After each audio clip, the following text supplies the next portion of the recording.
How's it going, everyone? My name is Michael SK, and welcome back to Highway Blossoms. In the last episode, we were here at this diner, and now we're back at the diner. I don't exactly remember why, as I haven't touched the game here for a little bit, but I guess let's read on and see what will happen. Oh, I believe Mariah is here.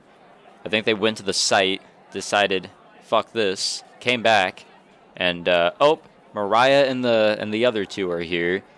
Better head over so we can, cause some arguments, or have some arguments. Like this morning, it seems pretty busy. I have to park next to Mariah's RV because it's the only open spot large enough. Marina skips out and towards the entrance while I trudge behind her. It doesn't take long to find the trio. Even amongst all the eccentric people that the hunt has drawn, their questionable fashion sense stands out. They have a large table near the back, bigger than the one Marina and I ate at this morning.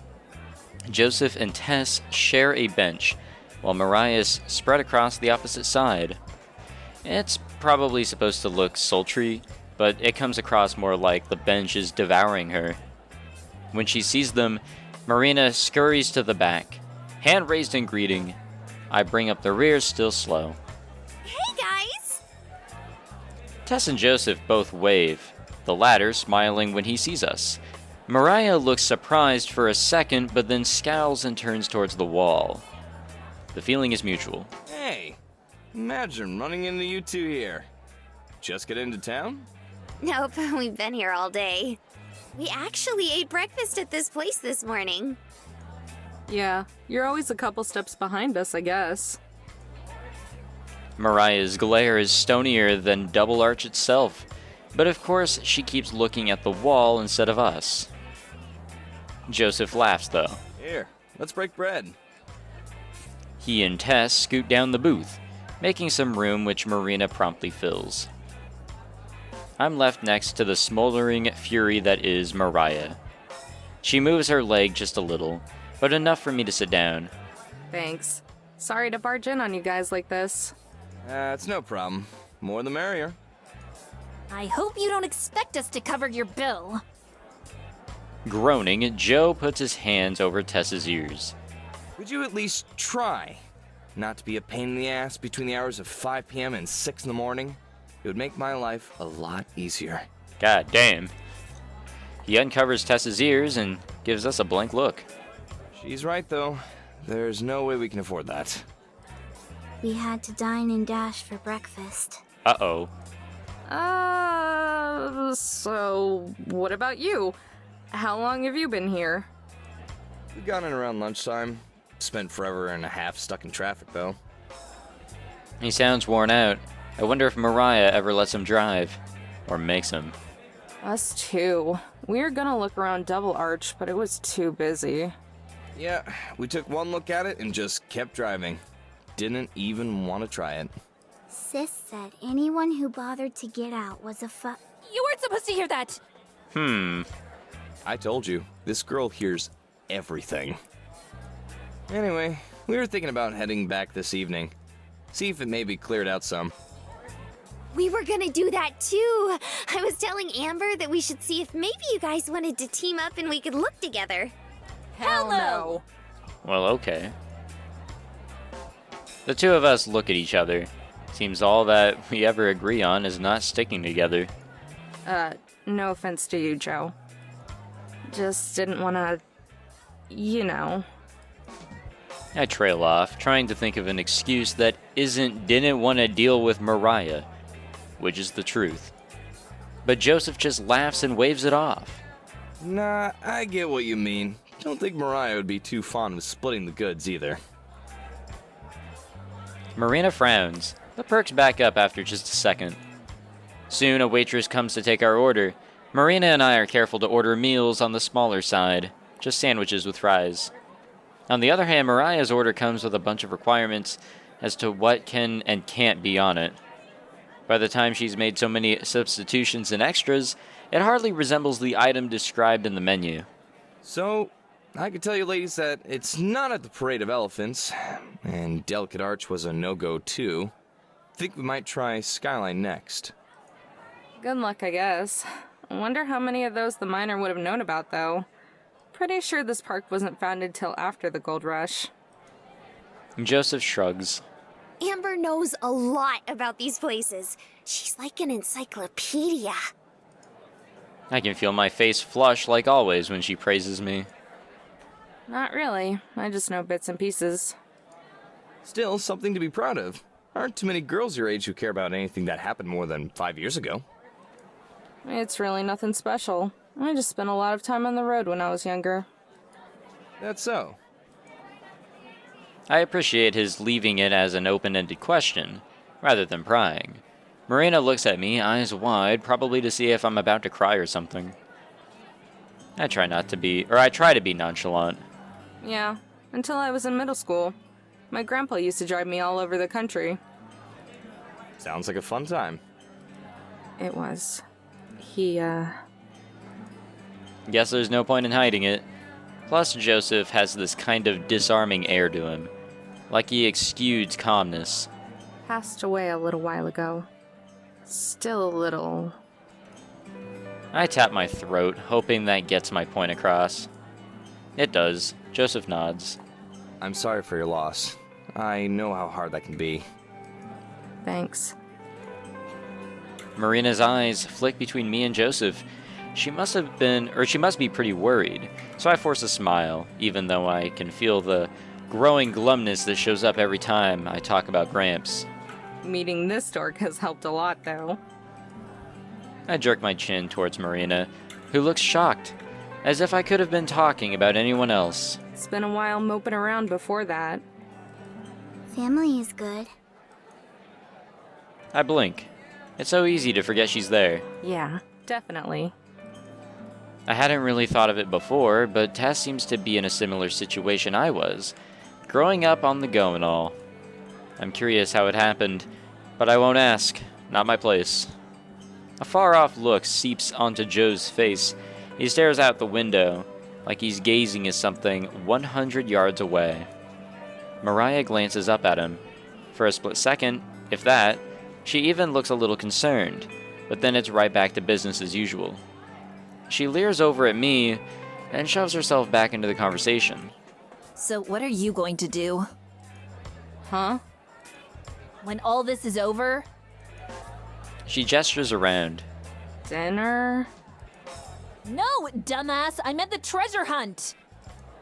Forget it. I don't actually care. Don't know yet. Mare and I have been kind of talking about that. She's gonna buy 3 mansions. Yeah, that. I'll have plenty of time to figure stuff out in my mansions. 3 of us chuckle, but then the conversation trails off. Tess and Marina are working on coloring Tess's menu. From what I can see, it has different characters than the one this morning. They look like they make a good team. Each of them work on separate pictures, but switch from time to time. So Marina will color the hair on one character, then Tess colors the clothes. Despite not talking at all, they don't ever get in each other's way. Joseph also observes from above, smiling slightly. He's usually the one to play with Tess, so it must be nice for her to have some company. On the other hand, just like a jug of milk, Mariah's mood seems to be getting more and more sour. I don't even know what she's mad about this time. Maybe something happened before we showed up, or maybe it's because we showed up. Either way, she ought to have memorized every single detail of the wall she's been staring at this entire time. She doesn't look up until our food arrives a little bit later. That's a good thing we have a large table, because there's still hardly any room left once all the plates are set down. My sandwich is so big, it takes 2 hands to hold, and I have enough fries to sustain Ireland for the winter. When Marina picks up her sandwich, all the ingredients pour out the back.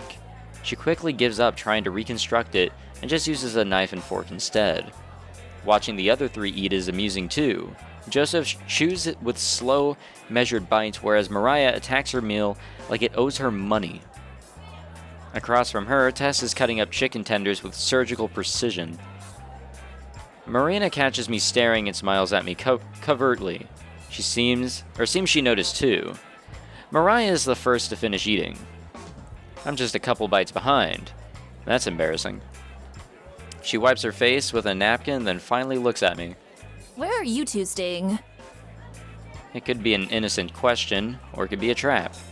Around. We'll find a parking lot somewhere. You thieves are gonna have a late start then. I guess. Don't tell me you planned ahead and got a campsite.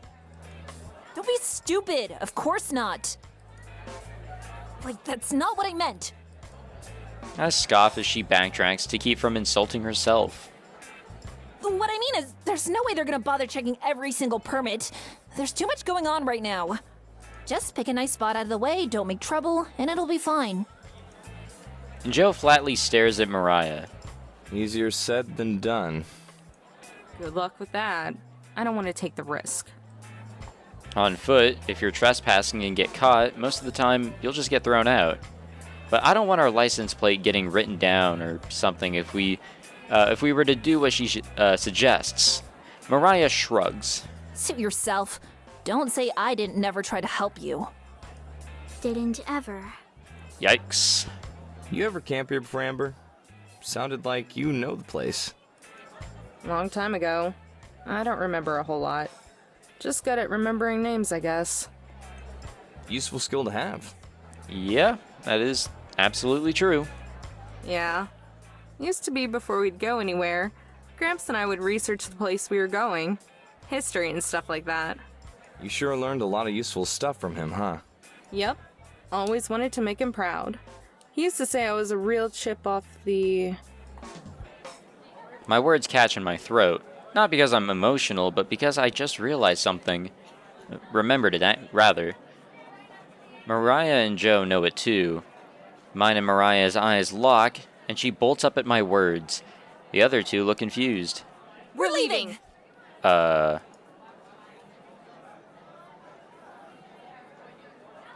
the fuck's happening there? Mariah sprints for the door without paying, and I nearly yank Marina's arm out of its socket as we run to the exit. Other diners turn to watch us, but I barely notice them. Amber, what the heck? Her voice is shaky from being jolted around. I know where the treasure is. Uh-oh. I yell behind me as I turn to look, and see the trio exit the restaurant close behind us. Joe's carrying Tess on his back. I know where it is. I say it again to assure myself. We reach the motorhome seconds after Mariah and her crew reach theirs. I practically hurl Marina up and into her spot before I leap into my own. Not even bothering to buckle up, I hurry towards the road.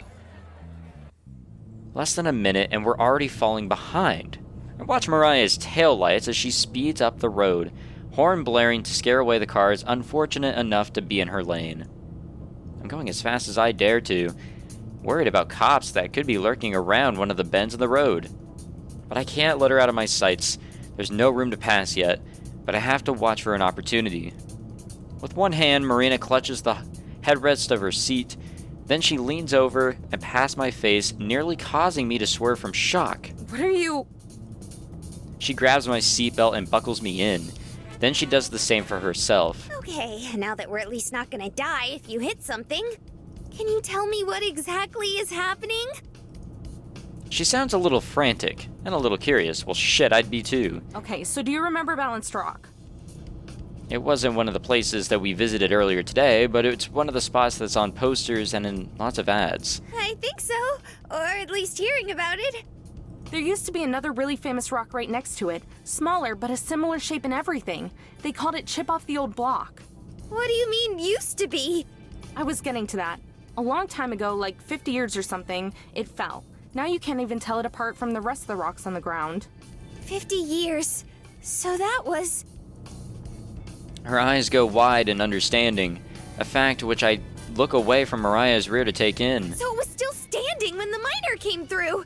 Yeah, exactly. I'll bet you anything he hid the treasure between Balanced Rock and what used to be Chip. I look over again to smile at her, only to see genuine admiration and awe on her face. Her eyes are wide, and her mouth slightly open. Like always, I can't look at her for too long, or it starts to make me feel uncomfortable. Nothing I've said or done is that impressive, even Mariah knew about Chip. But instead of singing my praises again, she just faces ahead with a little smile. Then her face crumples up. Amber! I see it. A semi has begun pulling out into the road ahead of us. There's no passing lane, so I can't get around him that way. Damn it! I tap the brakes, since I'll have to stop and wait for him to get onto the highway. Gotta love semis. Ahead I can still see Mariah, but just barely. A few of the cars between us have exited, but her lead has grown. And so I make a quick, reckless decision. Hold on to something! What are you? I don't wait for her to finish her question, since she grabs onto her seat and she asks it. To answer it, I yank the wheel to the left and into the other lane, even though it's a no-pass zone. Headlights far ahead are speeding toward us, maybe a quarter-mile away. Getting closer. The concrete barrier prevents me from going any further to the left. I smash the gas pedal to the floor, putting all my weight on it. Marina begins to moan with dread at the oncoming car. It's a wordless sound, or maybe the start of my name. My heart is in my throat, and I can feel beads of sweat on my forehead. One slides down into my eyes, but I can't wipe it away. And we're even with the semi now, who seems to be stopping. He probably noticed me and is waiting for me to complete my illegal pass. Illegal pass. Yeehaw. The car ahead of us is close enough that I can see it in our headlight beams. It's a maroon SUV. They're braking as they approach. But I'm still accelerating, going so fast that I can't stop in time even if I wanted to. Like a missile, we shoot forward.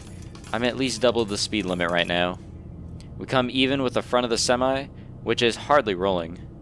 The SUV has come to a complete stop, but there's barely any room between it and the semi now. And then suddenly, we're past the cab of the truck. I wrench the wheel to the right, hard right, throwing us back into our own lane. We zoom past the stopped SUV, who gives me a well-deserved horn blaring.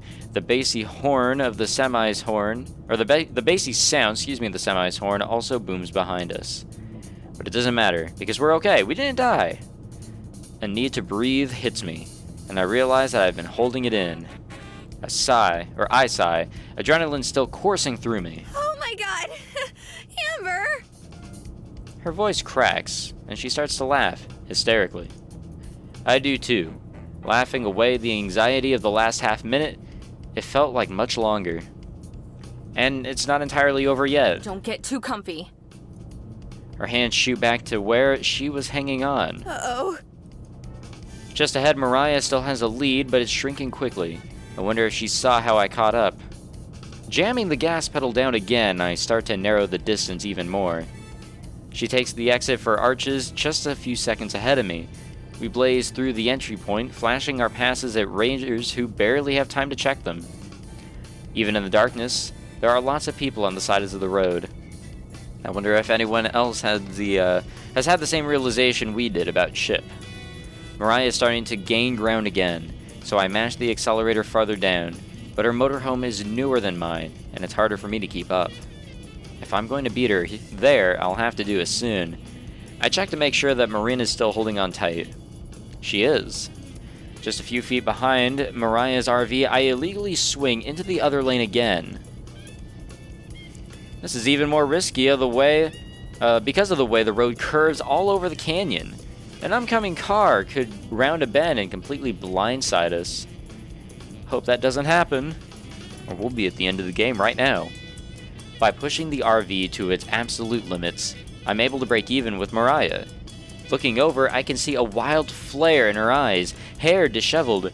Her expression changes to one of shock when she notices us beside her. I relish in the look of disbelief as I nudge the wheel to the right.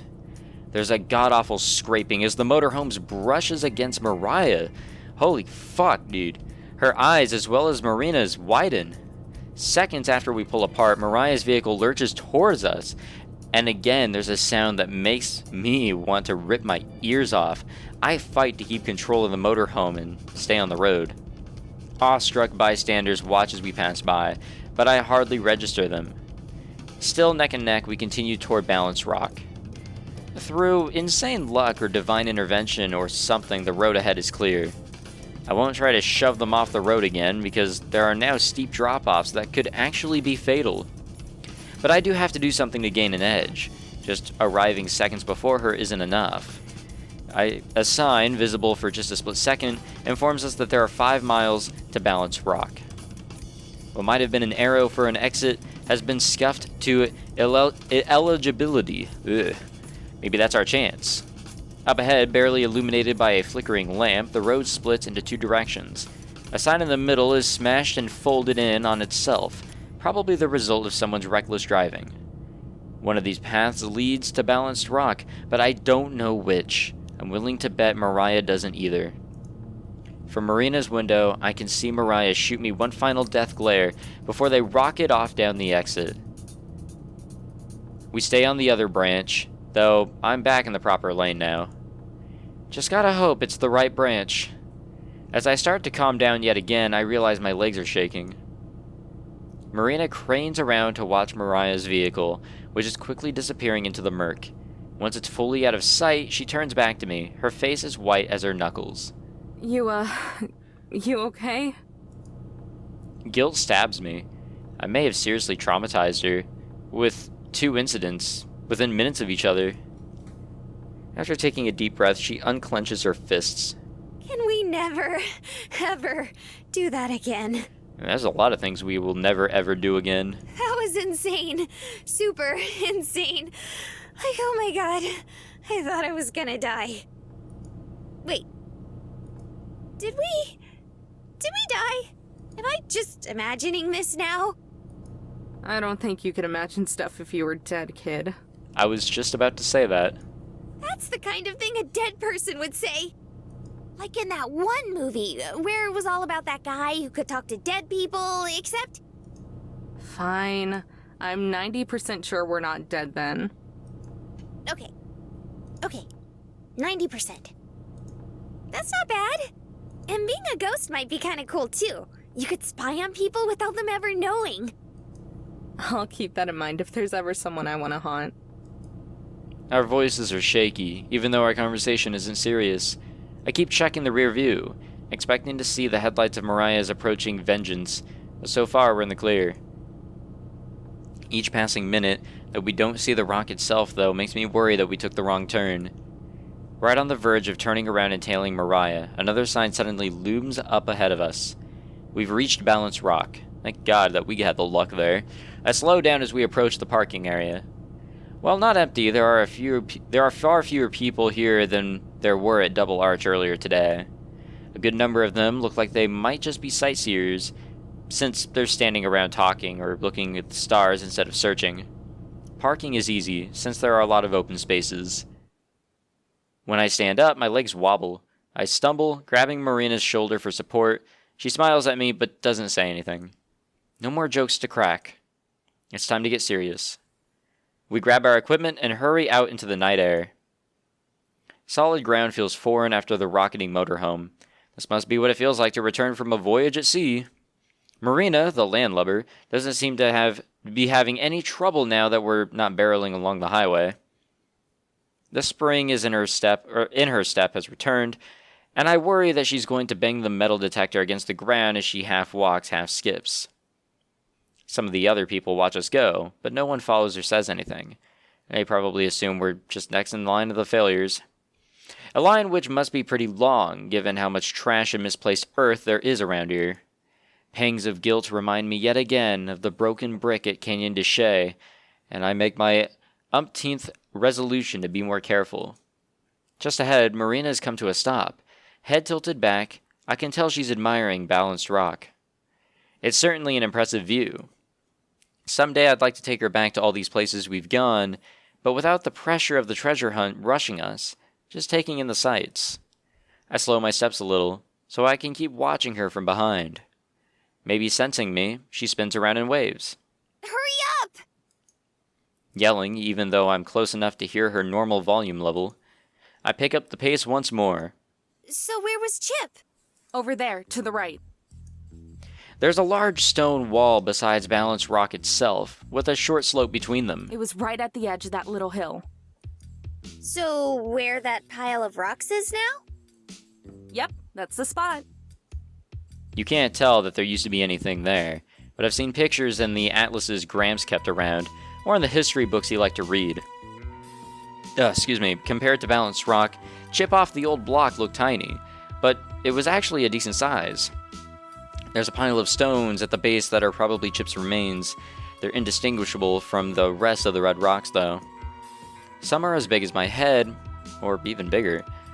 It's hard to tell if anyone else has picked through here, but since there aren't any shovel marks or holes, I'm guessing not. Where do we start? I think for a moment. First, let's get the easy stuff out of the way. You go check that side with the metal detector, and I'll check this one. We sweep over the ground between the hill where Chip once stood and the massive stone wall beside it. Nothing. Okay, that's pretty much what I expected. I lean my metal detector against the wall and go back to the pile of rocks. Just check over the places that I uncover, okay? Marina nods, holding her detector at the ready. She reminds me of a surgeon about to perform an operation. I roll aside some of the rocks with my feet, but most are so big that I have to stoop down and use my hands. There are more of them than I thought, and I'm soon sweaty and sore.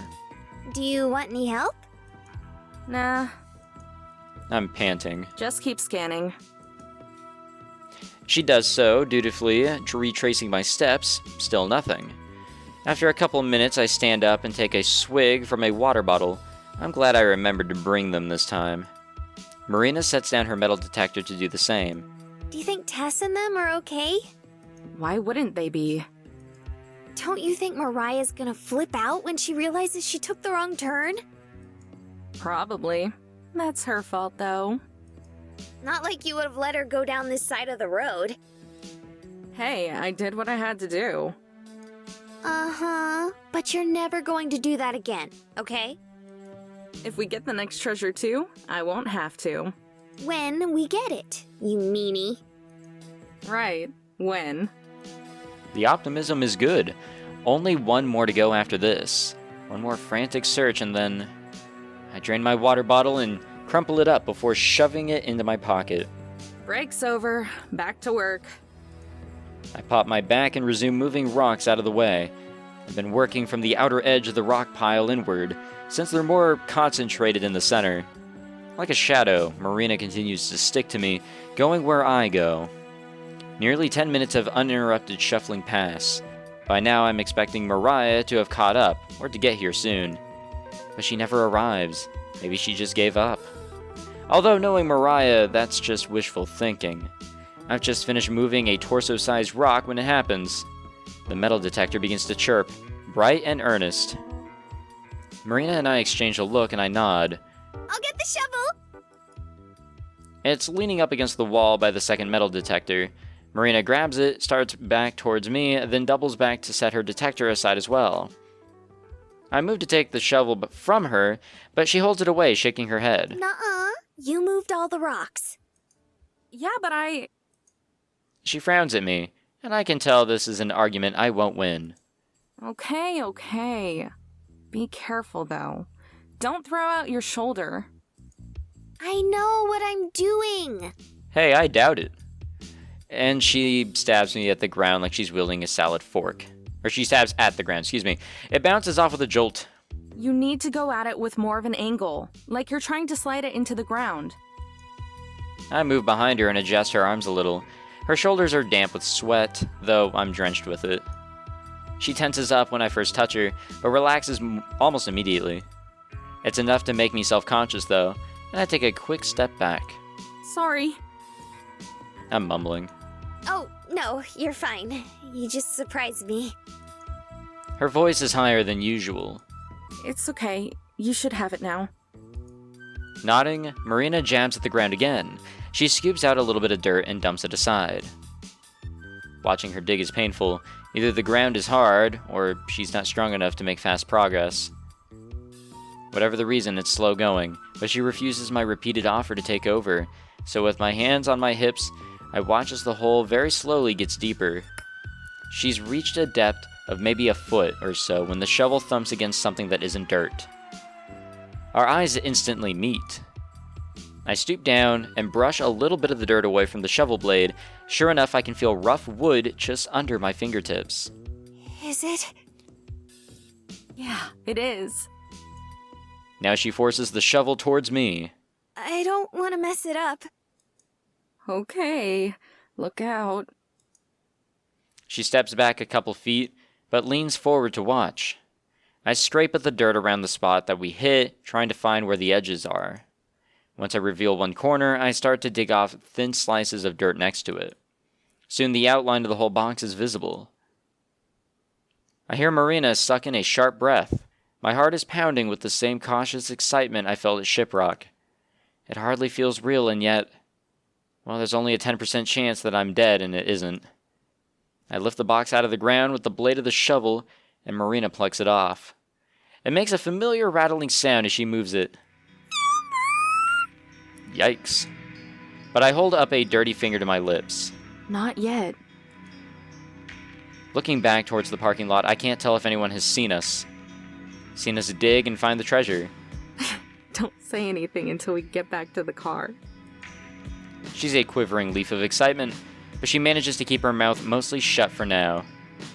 But not before hissing out an excited Amber. I just smile, hoping that I look calm.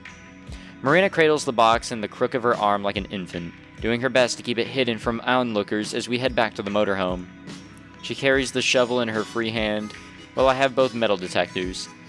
I don't even notice the soreness in my arms. Though it's not the first time the excitement of sitting down in front of the sealed box of gold feels fresh and new, this one feels heavier than the last, and it rattles less, like there's not as much empty space. Without being asked, Marina retrieves the screwdriver and hammer that I've been using to smash the locks. She sets them down in front of me, but I offer them to her. Care to do the honors? You sure? But she takes them. Yeah, why not? Her face lights up with a look of happiness that's worth more to me than the gold. If I'd known it was that big a deal to her, I'd let her do it back at Shiprock. It takes a couple tries, but she bashes the lock off without even damaging the rest of the box. She looks to me to open it, but I shake my head. Nope, that's all you. But she shakes her head We too, worked together to find it, so we'll open it together. and she places her hand over mine, guiding it to the lid. Ready? Yeah. She maneuvers my hand to flip the box open. It's full of dull-colored nuggets, like a moldy fast food meal. Achievement unlocked, third piece of treasure. Well, this is only the second one we found. We couldn't find the second one. I guess there's one more after this. Fuck, where was the second? I take one out, bouncing it in my palm and feeling the heavy softness that's almost familiar by now. Then I pass it to Marina, who treats it with her usual reverence. She gently sets it back in the box and then smiles. We're pretty good at this whole treasure hunting thing, huh? I shut the box and nod. Yeah, we're not bad. Yeehaw, boys, we did it. Alrighty, so that's where we're going to end this episode. We found the treasure. Excuse me. We found the treasure. There was some nice character interaction, and then the characters almost died as they were fighting each other on a highway. But nonetheless, a good episode. I hope you all enjoyed. If you did, please leave a like, subscribe, all that fancy jazz. And I hope to see you all in the next one. Take it easy.